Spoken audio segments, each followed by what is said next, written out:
ବୈଦେଶ୍ୱର ଅଞ୍ଚଳରେ ଆଇନ ଶୃଙ୍ଖଳା ବିପର୍ଯ୍ୟସ୍ତ। ଏଠି ଥାନା ବାବୁଙ୍କର ଚିନ୍ତା ନାହିଁ, କାରଣ ଜନସାଧାରଣରେ ଚର୍ଚ୍ଚା ହେଉଛି କି ଥାନା ଆଇଆଇସି ବାବୁଙ୍କ ଉପରେ ବଡ଼ ବଡ଼ ନେତା ଓ ମନ୍ତ୍ରୀଙ୍କ ହାତ ରହିଛି।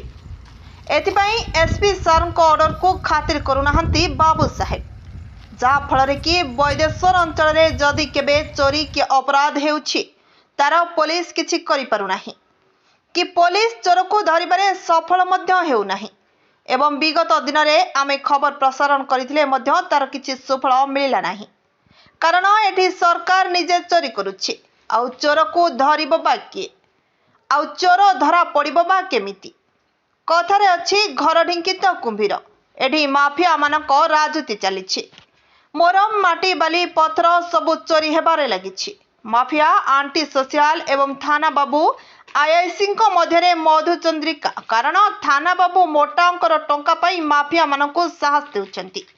ତେଣୁ ଏଠି ପ୍ରଶାସନ ବା କରିବା କ'ଣ, ଆଉ ତା କଥା ଶୁଣିବ ବା କିଏ?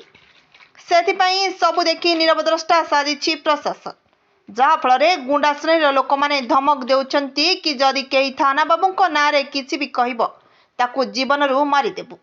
ବାକି ରହିଲା ନୂତନ ଭାବେ ଯୋଗ ଦେଇଥିବା ଏସ୍ପି ସାର୍ ମହାଶୟ କିପରି ଭାବରେ ଏ ଥାନା ବାବୁଙ୍କ ଉପରେ କାର୍ଯ୍ୟାନୁଷ୍ଠାନ ନେଉଛନ୍ତି, ଆଉ କେତେ ଜଲ୍ଦି ଟ୍ରାନ୍ସଫର କରି ବୈଦେଶ୍ୱର ଅଞ୍ଚଳରେ ଶାନ୍ତି ରକ୍ଷା କରିଛନ୍ତି। Bureau report, Brahmakila news.